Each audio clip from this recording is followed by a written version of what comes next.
The silly moments, the proud moments, even the hard moments. They're why Wellmark Blue Cross and Blue Shield is committed to making healthcare better, more affordable, with more choices for care, and peace of mind through it all. Because Blue is here for you.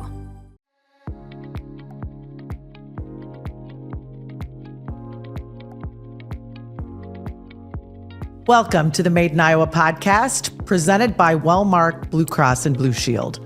I'm your host, Leisa Fox. In the studio today, I've got Jason Greer, who's the founder of Peel Business Design. They've created an AI software that makes identifying issues within your operation super, super simple. I hope you enjoy the conversation as much as I did.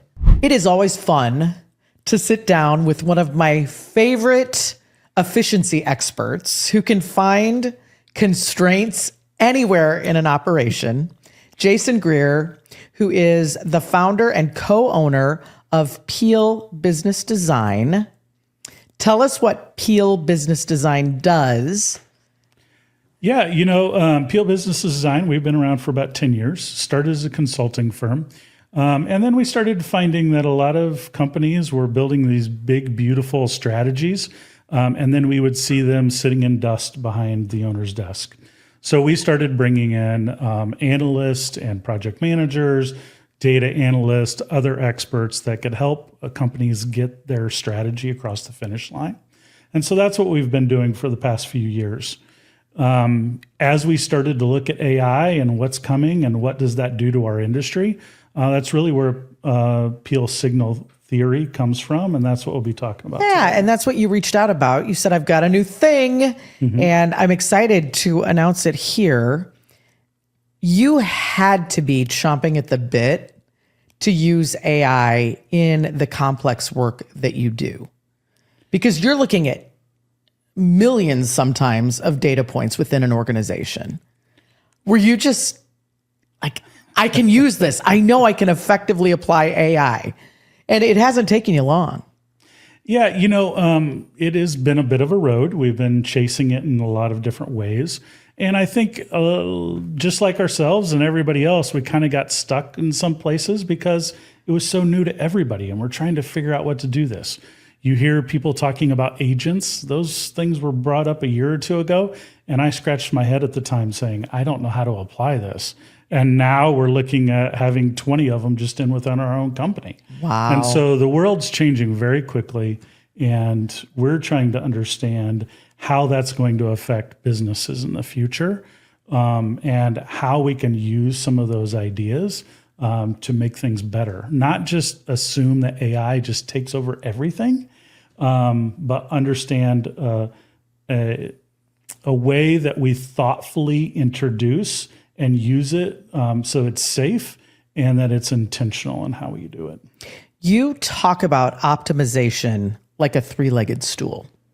Explain the three legs to that stool and how you're using this data to inform all three of those legs. Yeah, so if we go back, and I had to do a little research, I didn't know exactly when continuous improvement started, but some of the first articles were coming out in like 1924, 1925. And so we've been doing this for 100 years. There is a lot of great research. There's a lot of great experts, and we have the chance to sit on the shoulders of a lot of great people to do good work with this. And so if we think about some of the core different philosophies that are out there, one of them is Six Sigma. And really where it got its brand was around variation. How do we understand process? And how do we, if we're going to produce 100 widgets, we produce them as similar as possible to each other, right? And that's kind of the value that Six Sigma brings to the world. Then we have Lean, and Lean thinks about the world through waste, and we're up to 8 wastes now that Lean has. And so when we look at a process, we go through and say, does this produce any of the wastes in this step? And how do we remove that waste? And then you have theory of constraints. Theory of constraints is a little bit unique in the fact that it hunts more at the global optimization concept and not individual waste. But where it really focuses is the constraint of a process. So what is the slow step, and how do we get things out of its way so that it can be so it can catch up to the rest. Because if you think about the widgets going through a process, your process will only be as fast as your slowest step. Wow. And so how do we manage those things? A lot of people become really good experts in maybe one or two of those things. But just the management and the data analysis and all that stuff that goes into each one of those individually becomes almost too overwhelming for somebody to be good at all three. If we think about all three in the three-legged stool, I like to think that theory of constraints comes first. We apply where do we want to focus our attention with theory of constraints. Okay. Where's the slow step? And let's go focus there. Let's not go look at the fastest step, because what good does it do to make it faster? The next thing we look at is the lean. So this is something, lean is what we've used for years, because I can sit down with new practice people that practice with this and help them very quickly get up to speed of how do we look for problems inside of a process. And so it's really good at articulating what inefficiency looks like inside of a process. And then Six Sigma has always been really good, and it's much more scientific, but it's really good at making sure that the process doesn't slip back to the old ways. And so as we apply those three things, right, we can apply where to look, we can apply how to look, and we can make sure that it doesn't change back. And so that's how we, a lot of times, will apply those three different concepts. I'd like to cast your mind back to some of your favorite clients and some of the ways that you've optimized their operations in the past. And I'm going to take this a step further and talk about how AI could have made that process different. So I want to make this real for the listeners. So give them an example of how you have helped with that three-legged stool. You know, I've worked in a lot of industries. I've worked in a lot of companies. And for me to walk into a company and say, I know how to make your product better than you, it's just not, it's not truthful. And so for me, a lot of what I do is recognize that the genius was in the room, and then I walked in. My job is to work with people and help them understand where this waste and variation is coming from, or what those principles are, and then they help drive the conversation of how to get there.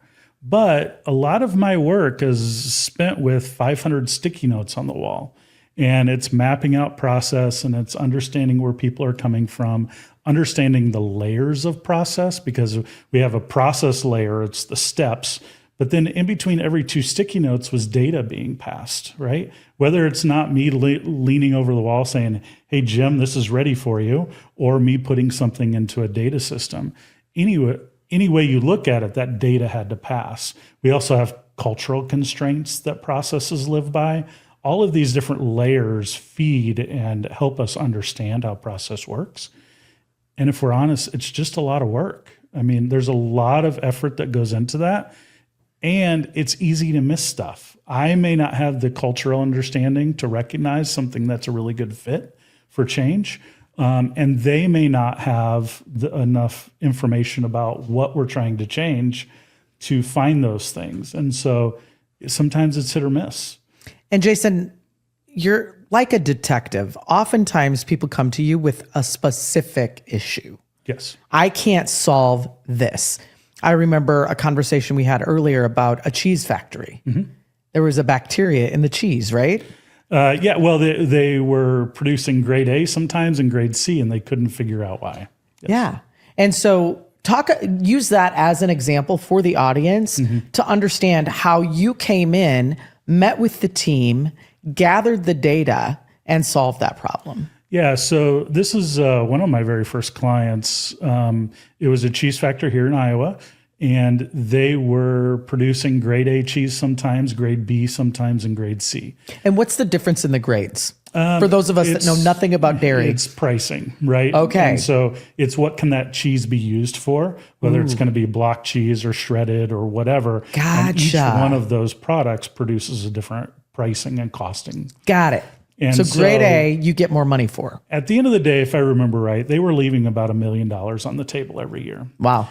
The interesting thing about cheese was, and I knew nothing about it walking in the door, was they produce these big 500-pound blocks, but then they go set them on the shelf for months.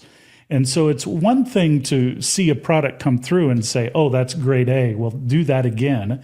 It's another one to look at it months later and say, now, what did we do that day? Right? And so they were stuck and they didn't know what to do with that. Their data systems were providing 300 data elements for every block of cheese, but they didn't know where to start. And so I went through and took the data, did regression modeling on it, and just started hunting for what variables stand out as unique and which ones start to apply to that grade factor. Wow. And so I came back to them a few weeks later and I said, okay, I don't understand cheese, but there's two things that don't make sense to me in the data. There's something to do with pH levels and there's something to do about the time of the day. I have no idea why. I don't know what it is, but walk me through it. And so I sat down with their chemical engineer and their general manager, and we just started looking at the data and starting to pick it apart. Spitball. You're just what if, right? And getting their genius on the table, right? And figuring it out. Do you want me to go to the long story short? I love this story. Okay. And this audience has not heard it, so I think you should tell it. So as we went through that data and started to pick it apart, after a few iterations, and I think I a few times had to come back and do some more regression modeling and say, okay, here's more information. We started to recognize that they were producing grade A cheese earlier in the morning, grade B cheese in the afternoon, and grade C in the evening. And so it was like this epiphany, but you didn't see it because we were staring at blocks of cheese that were sitting on a rack for 2 months, right? You didn't think about, oh, that one happened at 7:02 in the morning. Right. And so when we started to backtrack all of this data, we started to recognize that there was some correlation with those pH levels. And the time of day. And the time of day. And the long story short is that if you can imagine, they have these huge vats where they dump the milk into, and those vats are turned on in the morning and they start churning, and they churn all day long. And in the churning is the process to kick off, all the cheese making. And as that is happening, they just churn all day long. And they had about 6 or 8 vats on the floor. As they're churning day after day or hour after hour throughout the day, the static electricity was building up in that churn process. And somehow it was affecting pH. I'm not a chemist. I'm not any of these things. Right. But what was happening is throughout that long period of churn, the pH level was affecting the quality of the cheese. Wow. And so we were making grade A in the morning because they had just turned the vats on. All the static electricity had left it overnight, right? And it progressed throughout the day. Literally what they ended up doing was drilling a hole next to each one of those and grounding those, removing that static electricity, and they bumped their top line by $1 million. Wow. So how did they find you? I was a consultant at the time. Okay. And just got Googled. I got called in because they wanted me to visualize their data. That's where we started. Okay. But in the discovery process of, well, what do you want to see? That's where these problems pop up a lot of times. So let's take that now and apply signal theory to that project. How does that make it different and easier for you to get to the end result? Yeah, so I'm going to use an analogy that'll kind of help us throughout this whole conversation. But I just got back from northern New Mexico, and you stand out and you stare at the horizon, and it's as far as you can see sand and dirt and rock and canyons where water has washed those canyons out over thousands or millions of years. And so when you think about what is happening there, there's water that comes down and it hits just the tiniest of pebbles, right? And instead of going a straight line to the lowest point, it hits that pebble and has to go around it.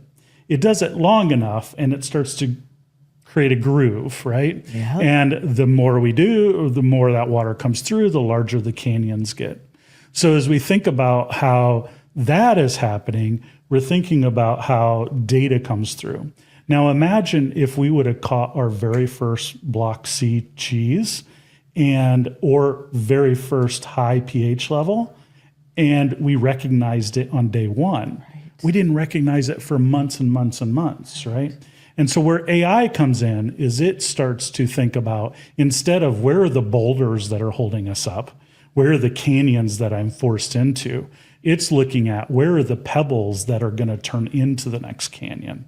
And so if you go back to those millions of rows of data, as humans, we don't have the time or the patience or the concentration to look through that stuff. Wow. But we can start to apply AI to it and allow it to become a signal and a pattern hunter for us and start to recognize some of those things more quickly. When we were prepping for this interview, before we turned the mics on, you talked about the danger that exists if you don't apply the AI end to end in the operation, because you could solve a problem in the middle and create constraints further down because you've created so much efficiency in the beginning of the process, but you haven't pushed it throughout the entire process. Yeah, the shame of it is I'm starting to see, a lot of people are coming out of the woodwork to talk about AI. Right. And I don't think that some of them have a true understanding of process design. And so what they're creating are what I would call local efficiencies. And so instead of thinking about, let's use a coffee shop story here for a minute. Okay. You go to a coffee shop and you order a cup of coffee. The barista goes to one side of the table and gets the cup and goes over here and gets the milk and goes back here, pours the coffee and goes over here and gets the lid. They bring all that together and give you a cup of coffee. Now, my question is, what did you value and what did you want to pay for? But I'll also tell you what you did pay for. Right? And so what happens is a lot of times is we focus on one little thing.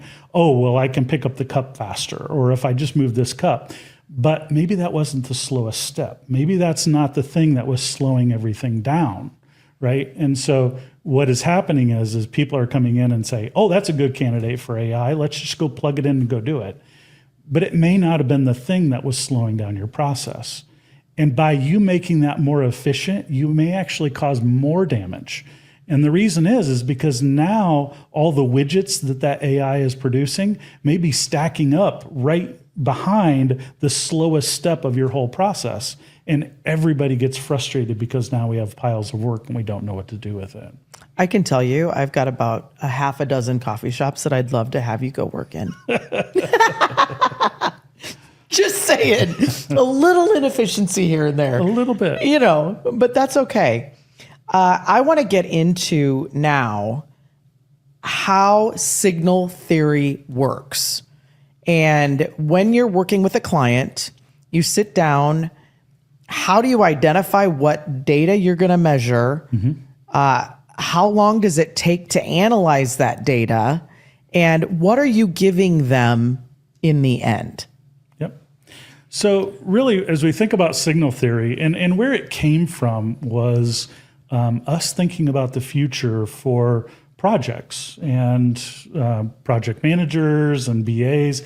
Do we need those people in the future? And we clearly do. They are going to be very valuable to us. Thinking about, we have new tools. Do we add them to the toolbox? And how do we do it responsibly? And so that's kind of where signal theory came from. Okay. If we think about what it looks like to employ it in a company, it really comes down to thinking about your company not as individual processes, but more as life cycles is what I'll call it. Okay. So if we think about, let's go back to the barista. The life cycle is you walked up to the counter all the way till you got a cup of coffee, right? And so when we think about it any smaller than that, we create some of those local inefficiencies we don't want to deal with. And so by thinking about the life cycles and the outcomes that we're after, right? So can we clearly document what that cup of coffee should look like, right? Temperature range, I don't drink coffee, so you'll have to tell me what these things are, but all these things Strength. are very important. Yeah. There you go. Uh-huh. And so as we think about that through a manufacturer's eyes, the same thing applies. We know what we value as outcome, But a lot of times we don't think about what those outcomes are until it's too late. We've already designed a process and then we're like, oh yeah, by the way, we're building this widget in this way, right? Yep. And so a lot of that is the canyons that we've built over time. And so where signal theory comes in is it says, can we use the data that's happening or that is being created inside of an organization and help us understand what that process looks like, okay? Now, I'm going to use the word reverse engineer, and I'm not implying that we're going to necessarily map out every process step. But at the end of the day, if I take audit logs of every field that was changed in the system by every person at every time for every order, if I take all of the different transactions sitting in your ERP or the orders that are coming in or the shipping logs, if I take all of those things, now for me as a human, I could look at a day's worth of data probably, and it would take me a month to do that. But we're applying AI to that same data set and saying, help us find macro and micro patterns in that data that help us understand this data. Wow. The other thing we're not doing is we're not trying to erase the past. We believe that Six Sigma, Lean, and theory of constraints have created really good mechanisms to understand how process should work. And we're applying those exact same principles to that using the AI. And so what it does is we would bring the data in, let it sit for probably 60 to 90 days and let it capture and start to build pattern recognition. And then we start looking at that data and start turning on the signals to say, we think there's a problem over here. And we've got a list of about 7 signals that we look at. All of them, well, 6 of the 7 correlate back to the old way, right? Back to variation issues and things like that. We added a 7th one, which is around readiness. And it is the idea that we believe that this little segment of a process is ready to be improved with AI. It can start to recognize that we understand that, let's say it's 80 or 90% of the time, these 4 data elements come in and these 2 data elements come out. We understand why they happen, how they happen, and that may be a place that we could apply those things. So it's not coming in and just looking at a process and saying, just turn this into AI. That's not reasonable. I don't think that's how this is going to work. But it instead says, what are good candidates for things that we could do throughout the process?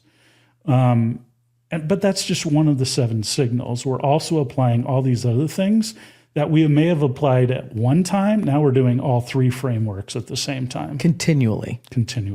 That's so powerful. What industries, what types of organizations would most benefit from a software like signal theory? Yeah, I would say it's pretty industry agnostic, but where it will really be valuable is in the companies that I would call high velocity. So it's the companies that are producing a lot of widgets or checking a lot of paperwork or whatever, right? Somebody that sits down and does volume on a daily basis, right? Organizations, it could even be individual departments or individual teams that could use it.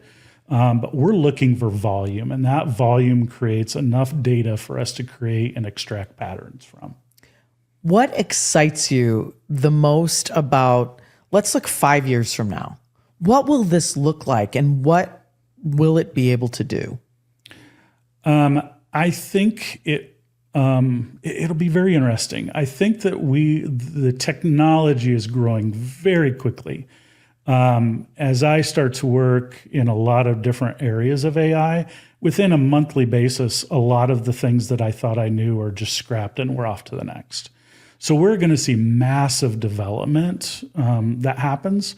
But I would say that most organizations are going to struggle with how to implement it. Mm-hmm. They're not going to know how to apply it. When we talk about AI, most people are probably thinking, I put this in and it tells me how to write my email, right? That's where most people live with AI. Uh-huh. But we're about multiple steps past that. And who knows where we're going to be in 3 to 5 years? I have no idea. I don't think anybody does.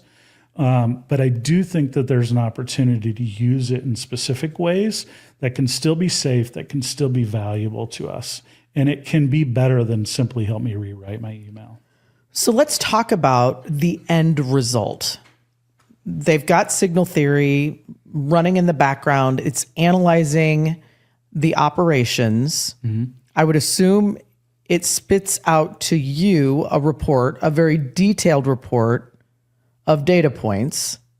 You and AI are finding the patterns. You're bringing those geniuses into the room, showing them the patterns. So where those canyons are, right? Yeah. And honestly, it's changed a lot, but it's not changed at all. And by that, I mean, we certainly are using AI, and we have a software that publishes and shows what's going on. But it's as simple as looking at a grid on the board saying, here's your macro process steps in columns, and here's your signals in rows. And when you see a red box, that means there's something to look at there, right? It creates a backlog of those and allows you to then go through and pick which ones you want to work on. What hasn't changed much is that it still takes a human to go look at those things, right? Could we unleash AI on it? Maybe, but it's quite scary. I don't think it ends up well. Maybe it gets 1 out of 10 right because it doesn't know the culture, right? It doesn't know why that canyon got there in the first place. Right. And so what we're doing then is we've built in a AI-led root cause analysis. So you click on that issue or that signal, and then it pops up and says, are you ready to get to work?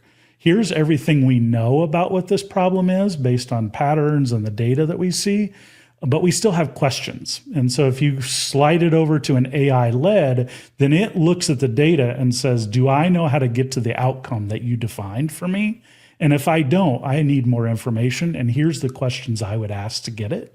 And so you can go out to the floor, to the Gemba, and start to ask questions of what's really going on in those processes and start to then feed those answers back into the system. And then it comes back and says, hey, I still need more information. Tell me about this. And so the human is the one that is going out and doing the work and trying to pull it all together. But AI is leading the charge in a lot of ways. There's a lot of tools out there. You know, there's fishbone diagrams and the 5 whys and the E31s and all of these things. But if we're completely honest, those things have maybe been a pain point for a lot of like Six Sigma and Lean because they can feel intimidating to use. And so we're trying to take that intimidation away so that you don't need a Six Sigma black belt to go out and do root cause analysis on your own organization.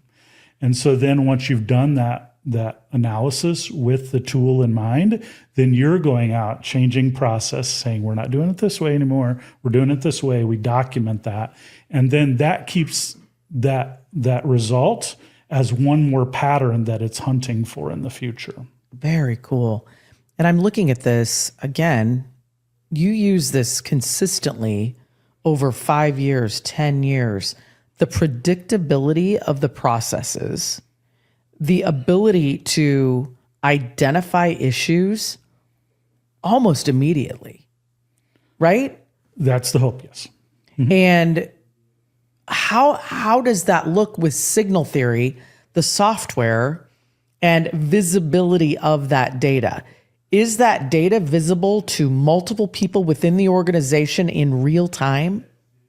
Yeah, so the signals will be hitting every 15 minutes. We're doing scans on those processes to say where are the pebbles in this organization and what are the things that if we get to them now, they don't create canyons. Wow. Because those canyons don't always lead in the straight path, right? We want to catch them as quickly as possible. So we're the designers of the process.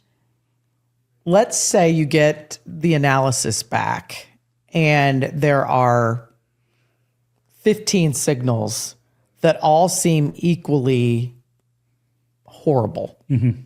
How do you triage and analyze which one to tackle first? The AI does that part. So, really? Yeah, because it can look at, well, for one, we look at the different signal types, right? Constraint is a good one. Are we on the constraint of the process? Well, that's probably where we're going to start, right? Okay. And so it prioritizes them high, medium, low, and then allows you to work through those. My gosh. And what is the capacity for you in this arena? How many different clients can you be working on at the same time with this new technology? Yeah, we'll be rolling it out to clients and some of our clients and any other new clients. But really, I don't expect to be the person that's going to roll it out in all companies. We're looking for other groups that would be interested, that maybe have a Using it as a consulting tool. practice, using it as a tool inside of their own client bases. Brilliant. Absolutely. And where are you in the software rollout?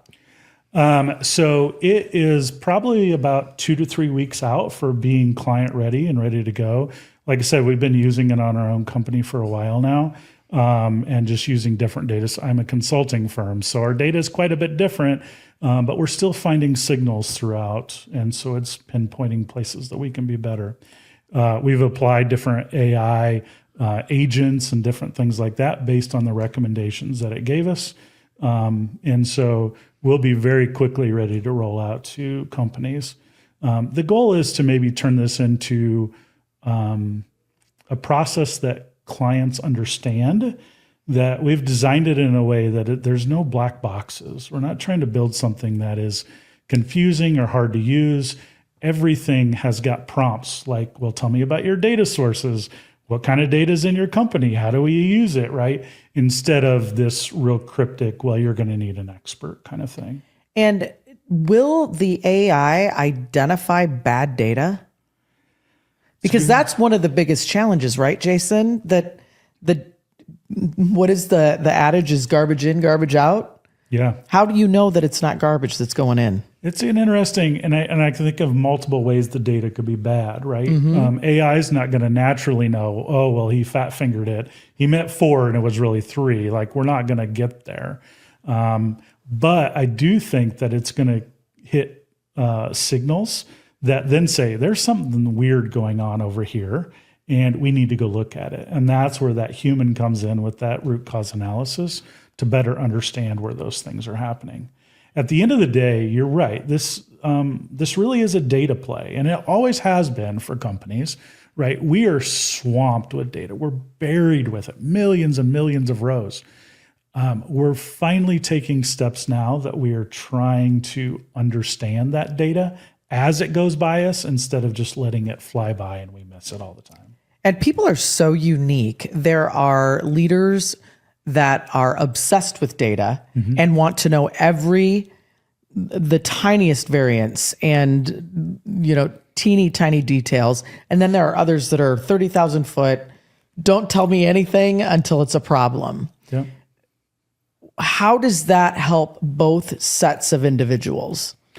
Well, let's be clear. Even if you don't like data, your company is capturing data, right? It data better be. is there. You just may not be looking at it. You may be putting your head in the sand, whatever that may be. There's also a danger on the side of the person that looks at every piece of data, because one of my very first clients, they had a subset of like 160 metrics that they followed. You go to a meeting and everybody would be like, well, if you look at chart 82, you can clearly see that we should do exactly what I want to do, right? It's easy to bend the story to yourself. And so by us focusing on what the outcomes are, we point and train the AI to understand what is the outcome we're hunting for, or in the canyon model, what is the lowest point that we're trying to get to. And so we are building in this idea that there really is going to be maybe between 1 and 5 outcomes that a company should be chasing, not 160. And when you stop looking at the other 145, clarity comes about real quickly. And peace. Yes. This has to bring so much peace in elements of an organization that haven't been easily documented. Right. Because if it is millions of data points, it's overwhelming a lot of systems. And now we've got the capacity to control it. Yeah, I don't want to say this is a silver bullet. That's not what I'm implying at all. And we're going to iterate through this, and we're going to make it better and better and better. And we're going to be following the trends of AI to incorporate those things as we go. If you look at where we're at with, have you ever heard of a term called vibe coding before? Nope. All right. Vibe coding. Let me give you a little bit of help with this. Vibe coding is a pretty cool thing. It is this idea that you can prompt AI and it will actually write code for you. So I went on a walk earlier this week. I spent about an hour and a half designing some new features that I wanted. I turned those into prompts, and then I went on to a walk. I had 6 agents working for me, writing this code. When I got back from my walk, there was 3,000 lines of code that was written. Stop. This world is coming. We have to be ready for it. And so we can't put our head in the sand on this. It feels to me like those organizations who are the earliest to adopt the technology will stay ahead longer. Yes, as long as they're willing to go through the pain with us, right? Because things are changing so quickly.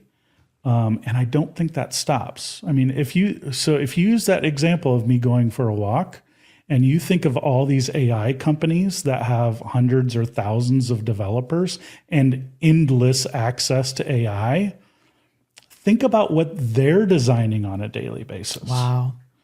I watched a video of one of the developers. He has hundreds of agents working for him all day long, writing code, and thousands working at night doing research for the next day's work. Holy buckets. So think about when, like that code, that 3,000 lines of code that I had written for me. I used to be somebody that designed work for developers. That probably would have been a whole team of developers over the course of 2 weeks. Wow. And now I built that in 3 hours. So the speed at which this progresses is only going to get faster. And so, yes, do you want to get in quickly? Yes, but understand it's going to change very quickly, and you're going to feel some of the pain of that. And now that I'm thinking about it, it's a lot like going to the doctor, right? You go to the doctor, you get the tests come back, it says you're 20 pounds overweight, your cholesterol is high, and you have a lot of stress in your life. Mm-hmm. Those aren't easy fixes. Right. You have to go back and do the work to fix all of the things until it's tested again. And then you can see if the work that you've done has paid off. Yes. And so it's very much the same, I would assume. Yeah. And if we go back to that analogy, we're staying with a foundation that we believe Six Sigma, Lean, and Theory and Constraints have great things to offer. We're not ditching that stuff. We're not saying, oh, well, AI will do that for us. Right? We're saying apply these principles using AI to find the patterns that help us understand where those signals are happening. And get the greatest return. Yes. For the organization. So we're trying to bring, continue with what we know works and yet apply a new technology that it allows us to use those principles faster. So smart. I should have known you would get there first, Jason, knowing you. I'm excited for the future for you. Anything else you want the listeners to know before we end the conversation? You're going to meet a lot of people that talk about AI with you, and use the smell test. Not everything is what it's cracked up to be. I'm seeing it a lot. And so ask good questions and just be willing to learn. If you will just apply these 3 principles of curiosity, empathy, and humility to understanding where to apply these things and how you're going to affect your people, how you're going to affect your customers, then start following down the path of, are there little steps that I can make to employ some of these AI concepts? Awesome. Thank you so much for reaching out. I'm so glad you came into the studio. And as you have iterations, please come back in. We'd love to hear what you're up to. Awesome. Thank you very much. Thanks for having me. You bet. Thank you for tuning in to Made in Iowa. Subscribe, like, and share wherever you listen. Catch episodes weekly from the Iowa Everywhere studio on the BPC streaming network.